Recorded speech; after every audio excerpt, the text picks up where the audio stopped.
Indonesia dikenal sebagai salah satu negara kepulauan terbesar di dunia. Selain negara kepulauan, Indonesia juga disebut negara maritim. Wilayah Indonesia sendiri mencapai 1,905 juta kilometer persegi dan terbentang dari Sabang hingga Merauke. Selain Indonesia, ada juga negara kepulauan lainnya seperti Madagaskar, Papua Nugini, Jepang, Filipina, hingga Selandia Baru. Alasan Indonesia disebut sebagai negara maritim adalah karena sebagian besar wilayah kita adalah perairan. Menurut data dari Rujukan Nasional Data Kewilayahan Republik Indonesia yang dikerjakan oleh Badan Informasi Geospasial dan Pusat Hidrografi dan Oseanografi TNI Angkatan Laut, luas total wilayah perairan Indonesia mencapai 6,32 km persegi atau lebih besar dibanding luas daratan yang hanya mencapai 1,905 juta kilometer persegi. Selain itu, Laut Indonesia diketahui sebagai wilayah marine mega biodiversity terbesar di dunia, sebab Laut Indonesia memiliki 8.500 spesies ikan, 555 spesies rumput laut, dan 950 spesies biota terumbu karang. Keren kan? Letak geografis Indonesia berdampak untuk aspek ekonomi. Indonesia menjadi wilayah yang ramai pendatang dari negara lain. Efeknya, Indonesia dapat menjalin hubungan baik dengan negara pendatang dan menjadi jalur perdagangan dunia.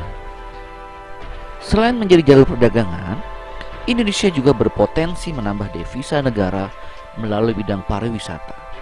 Indonesia dapat mengandalkan tempat wisata yang indah dan kerajinan tradisional yang khas seperti pakaian batik atau ukiran kayu. Kondisi geografis membuat Indonesia terdiri dari berbagai suku, ras, agama, bahasa, dan budaya. Hal itu yang membuat terciptanya toleransi di tengah kehidupan sosial masyarakat Indonesia. Walau ada dampak positif, ternyata juga ada dampak negatif. Letak Indonesia yang begitu strategis membuat beragam budaya dari luar masuk dengan mudah ke Indonesia. Budaya yang masuk berpotensi menggeser budaya lokal yang sudah kental di tanah air, dan lambat laun budaya lokal pun terancam luntur.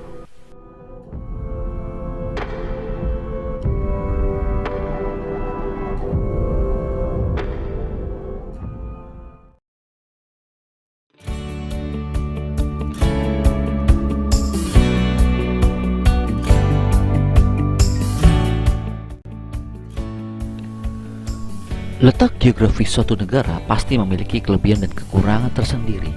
Berikut adalah kelebihan dan kekurangan letak geografis Indonesia dalam bidang ekonomi. Kelebihan letak geografis Indonesia di bidang ekonomi antara lain adalah dapat menambah devisa negara, dapat dijadikan sebagai pusat perekonomian di antara dua samudra dan dua benua, dan dapat dijadikan sebagai jalur perdagangan dunia, dapat mengembangkan pariwisata lebih lanjut dalam kancah dunia dan menjadikan beberapa tempat di wilayah Indonesia sebagai destinasi pariwisata. Contohnya adalah Bali, Lombok, dan sebagainya. Dalam sektor komunikasi, kelebihan letak geografis Indonesia di sektor komunikasi antara lain adalah dengan adanya keanekaragaman bahasa yang unik dan khas seperti bahasa Jawa, Sunda, Batak, Padang. Selain itu, warga negaranya sebagian besar harus belajar bahasa Inggris sebagai bahasa internasional. Dalam sektor transportasi, kelebihan letak geografis Indonesia di sektor transportasi antara lain adalah dapat membuat infrastruktur untuk meningkatkan transportasi tujuan wisata, meningkatkan transportasi laut dan keamanan laut secara maksimal, meningkatkan akomodasi angkutan umum untuk memenuhi kebutuhan masyarakat. Dalam bidang sosial budaya, kelebihan letak geografis Indonesia di bidang sosial budaya antara lain adalah dengan adanya keanekaragaman pakaian, baik dari adat setempat atau ciri khas lain seperti batik. Indonesia merupakan negara dengan akulturasi budaya asing dan lokal yang berkembang dengan baik, sehingga dengan adanya akulturasi tersebut menjadikan negara ini memiliki keanekaragaman budaya asing dan lokal yang sangat baik.